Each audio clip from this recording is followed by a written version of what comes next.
What if one of the most revered books in the world is also one of the most misunderstood in its main purpose?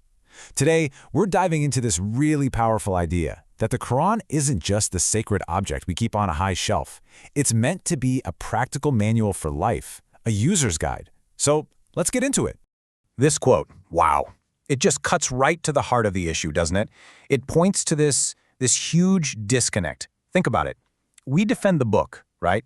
We get furious when it's disrespected. But do we actually believe in it as a method? As a real blueprint for our lives, for our sciences, for how we build our societies? That's the real question. And that's how we end up in this really strange paradox. We wrap the Quran in beautiful cloth, right? We put it on the highest shelf in the house. We recite it, and it sounds amazing.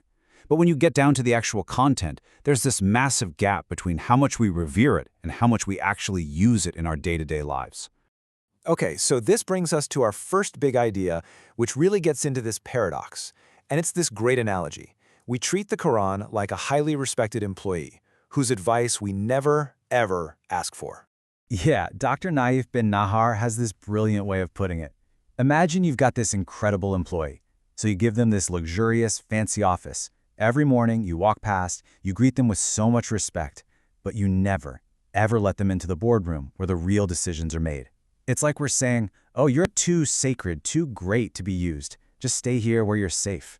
And all the while, we're inside desperately needing the very wisdom that employee has to offer for the actual work of building our world. So where is this boardroom he's talking about? Well, it's right here. It's our universities, our research centers. It's our big political debates and our economic policies. These are the places where knowledge is literally created, where society is shaped. And these are the very places where Quranic guidance is often, politely shown the door. It gets labeled as just a religious book that doesn't really belong in a serious, scientific conversation. And here's what's wild. This is not a new problem. Not at all. This verse right here, it contains the only complaint the Prophet Muhammad is ever recorded making in the entire Quran. Think about that. He's not complaining about his enemies or his struggles. He's complaining that his own people have taken the Quran and abandoned it. That's just wow. It's such a powerful reminder of how central this issue has always been. Okay, so if the problem is that old and that clear, why is it still a thing? Why does it persist? Well, that leads us right into what is probably the biggest barrier of all, this deep-seated fear that we, you and I, are just not qualified to engage with the text ourselves. And this is the question that just paralyzes so many of us, right? We tell ourselves things like, my Arabic isn't good enough, or I haven't studied with a scholar for 20 years, I'm going to misunderstand something. And look, this fear is often really well-intentioned, but the end result is that it convinces us to just leave the book on the shelf. And in doing so, we cut ourselves off from the very guidance we need. So here's the absolute key, the thing we have to get straight. We've mixed up two totally different things. On one hand, you have tafsir, which is scholarly exegesis. That is a specialized science, it's for experts. But on the other hand, you have tadabbur, pondering, reflecting. And that is a personal, reflective connection that the Quran demands from everyone. It's not just for Muslims. Even non-believers are invited to just ponder it. And here's the thing. The book is actually designed for this. I mean, sure, some verses are really complex, and you definitely want a scholar's help with those. But the vast majority of it, something like 80%, is really clear and accessible. All the guidance on how to manage society, on ethics, on how to be a good person, it's all laid out in plain language, just waiting for us to actually engage with it. Okay, so if we're all supposed to be pondering, what does that actually look like? How do we do it? Well, the solution is surprisingly simple. It's all unlocked by one single, incredibly powerful key. And no, it doesn't require a PhD or years of study. The starting point for a whole lifetime of this kind of pondering. The key that unlocks that door to a real deep connection. It's just one simple question that any of us can ask. So here's the method. It really is this simple. Step 1, read a verse. But then, instead of just reading the next one, you stop. And you ask yourself, why? Why did God use this word and not another one? Why is this story right here in this spot?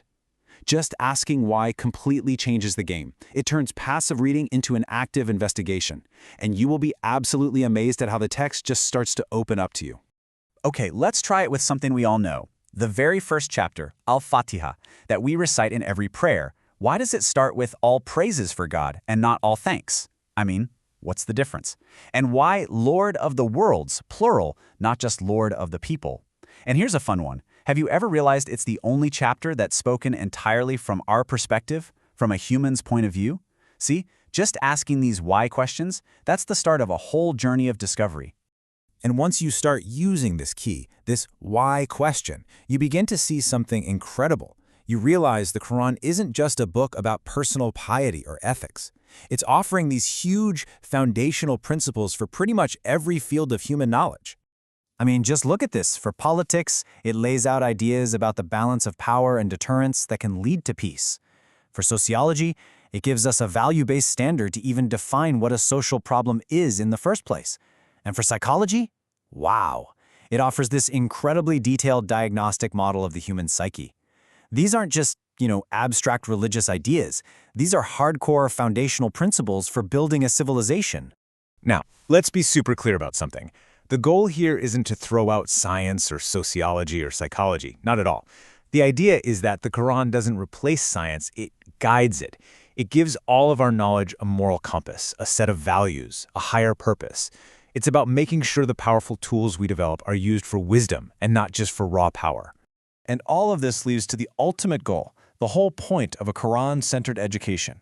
And that is to build a very specific type of person, what we can call the believer model. If you think about it, our modern education system is kind of obsessed with one thing, intelligence, which is a powerful tool, for sure. But the Quran's focus is on something deeper, and that's rationality, or wisdom. It's not just about having a sharp mind. The real goal is learning how to use that mind for good, to make the right choices. So intelligence is the tool, but rationality, that's the wise way you use it. So the Qur'an basically diagnoses our default setting, the human model, as being prone to about 15 negative traits. You know the ones like impatience, arrogance, stinginess. And so the entire educational project of the Qur'an is about this conscious process of taking those negative traits and working on them, flipping them into their positive opposites.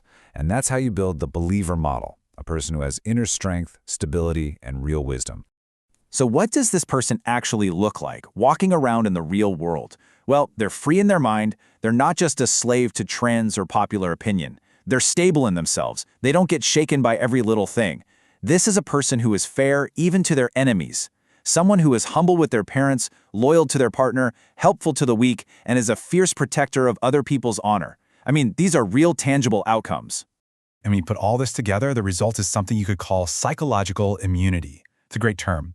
Just like our bodies build immunity to disease, this kind of education builds an inner resilience.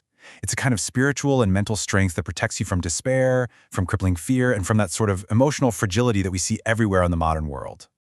So this all leaves us with a really critical question, especially for right now. We are pouring so much energy, so much money into creating artificial intelligence. But in that race, have we completely forgotten to cultivate our own human wisdom? What's our model for becoming better humans, not just for building smarter machines? Because really, in the end, that's the whole project of the Quran.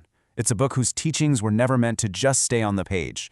They're meant to move into our hearts, into our actions, to be embodied, and to transform us into the best possible versions of ourselves. It's not just an object to be revered, it is a guide to be lived.